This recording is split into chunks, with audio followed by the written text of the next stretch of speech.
the promise and whatever else, right?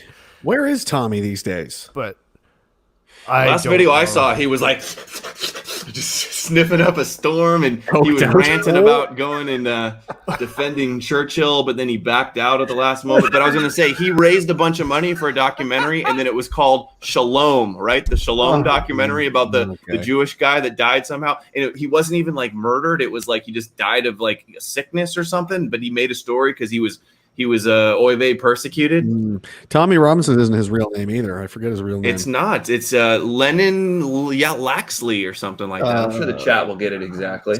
Yeah, you're right. But these guys that talk about immigration nonstop and patriotism, but they will never name the real taboo. Yeah.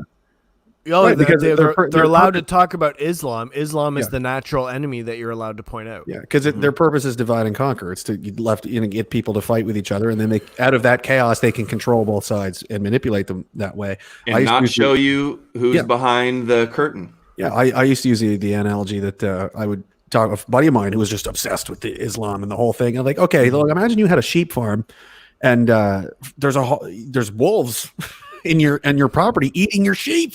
Oh, that's a big problem. And then as you're dealing with this, you notice someone cut a hole in your fence to let the wolves in. You should probably find out who that is. Like, the wolves are still a problem, but you should probably investigate who's cutting holes in your fence and sending wolves into your property to destroy you. That's almost, should that not be a big problem? And they did, no. It's just deal with the wolves. I'm like, yeah, we will.